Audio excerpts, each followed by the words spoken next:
In today's video, I'll show you how to change your profile avatar on the Nintendo Switch. Whether you pick a classic Nintendo character or create your own me, it's a fun way to personalize your profile. So grab your controller and let's get started. First, go to your home page. Then from up here, tap on your profile. Then from the left menu, tap on user settings. Now tap on the edit icon, then the character or me. Here you have a lot of options to choose from.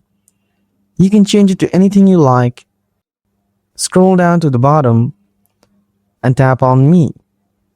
Here you can select start from scratch to create your own personal avatar, or you can select choose a lookalike and then customize it to your liking. After customizing it, tap on done, then give your character a cool name.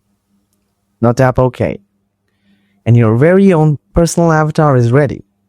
And that's how you change your profile avatar on your Nintendo Switch. If this video helped you out, don't forget to like and subscribe for more helpful content.